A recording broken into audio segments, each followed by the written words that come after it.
Our third show of the school year starts right now. I'm Carl Azus for CNN Student News. First story this Wednesday takes us out to the American West. There are almost 100 wildfires burning, directly affecting 10 U.S. states from Washington and California to Colorado and Montana and those in between. Breaking down the numbers, hundreds of homes have been destroyed. More than 1 million acres, think 1 million football fields, have burned. 25,000 firefighters are working to contain these things. And for the first time since 2006, the U.S. military has been called in to help, about 200 active duty personnel. The military is also sending C-130s, large cargo planes, to help douse the flames. Time for the first shout out of the school year. Who famously said, "Never in the field of human conflict was so much owed by so many to so few." If you think you know it, shout it out. Was it Franklin D. Roosevelt, George Washington, Winston Churchill, or Henry VIII? You've got 3 seconds. Go!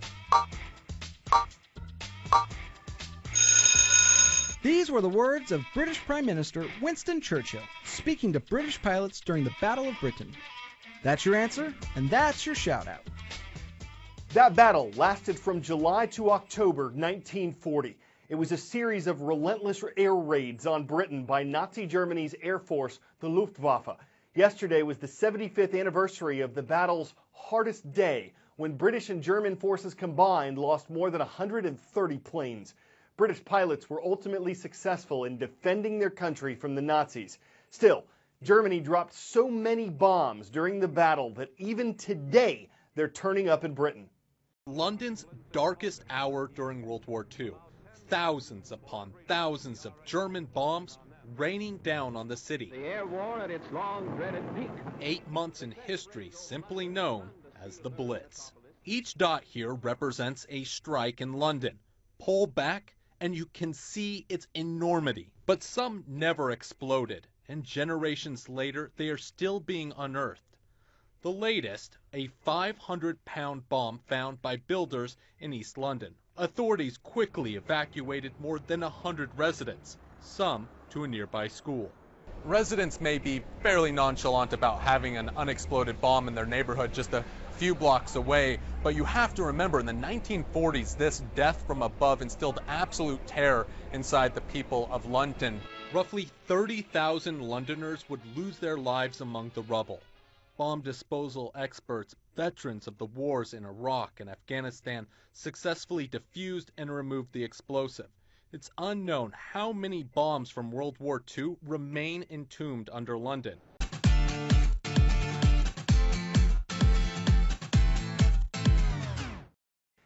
Catching up on a couple significant rulings from the U.S. Supreme Court. On June 25th, the court issued a decision concerning President Obama's controversial health care law, called the Affordable Care Act, or Obamacare.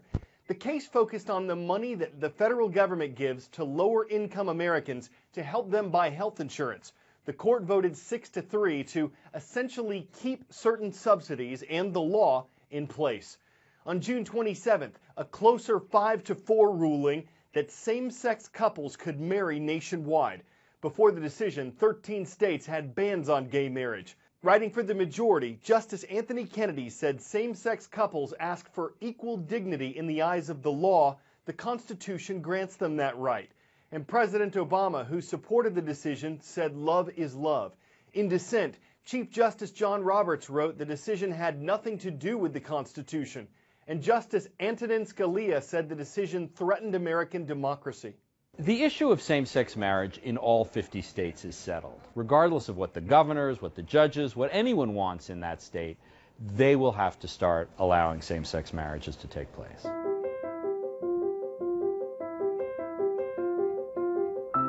One question that's left open is, what if individuals within the state who work for state government or for a county say, I don't want to, because of my religious beliefs, participate, officiate at these ceremonies? What I think is going to happen is these individuals will be allowed to excuse themselves. However, every county will have to give same-sex couples the same opportunities that straight couples have. So individuals don't have to perform these ceremonies, but counties have to give same-sex couples the same rights, the same opportunities as straight couples. There are really only two ways that a Supreme Court decision based on the Constitution can be overturned.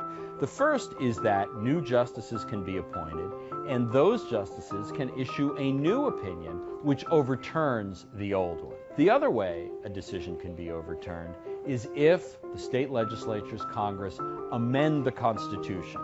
Both of those are very rare. That's why most people view Supreme Court decisions as final, final, final. This decision does not establish equality for gay people in every area of the law. For example, in about 30 states, it is still legal to be fired simply because they are gay. In the same number of states, it's legal to deny housing solely because they are gay. Those issues are still outstanding, regardless of what the Supreme Court held on June 26.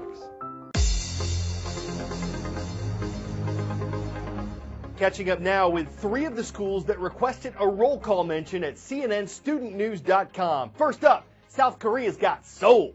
It's not only the capital, it's the home of Daiichi Middle School. Great to see you today. Stateside, we're making a stop in Arkansas. Maumelle is in the central part of the state, and Maumelle Middle School, the Stingers, are there.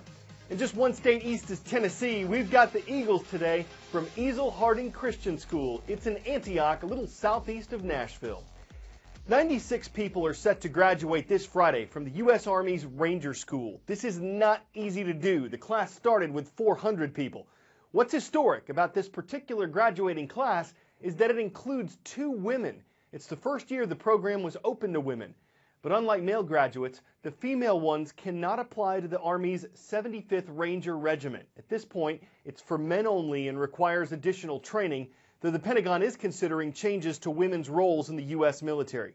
Army Rangers are elite troops. Requirements to become one include being able to do 49 push-ups, 59 sit-ups, a 5-mile run in 40 minutes, a 12-mile hill march with a full combat load, training in woods, mountains, and swamplands, and doing all of it without a lot of food or sleep. Army officials say the women face the same requirements as the men.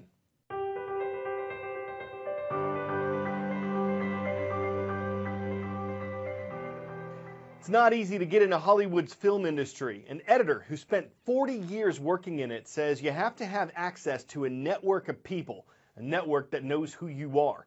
So he started a nonprofit organization called Inner City Filmmakers to help young people in minority groups learn the industry and connect to the network.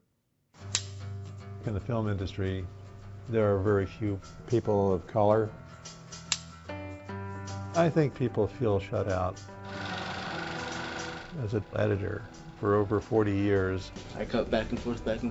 Picks up the pace, makes it more exciting. I thought, I'm going to help the people who need the help the most. In improv, you always say yes. Yes to everything. We bring in industry professionals to teach low-income and minority youth how to make films. And action. Hey, what is it? No, that hat, that's for your baby. The training we provide is hands-on. Once a camera is set, you want to shoot everything that you possibly can from that angle. Screenwriting, directing, camera, editing, producing, casting. It's necessary that they learn all these skills. We're looking for a more diverse future for our students in Hollywood, and they're achieving that.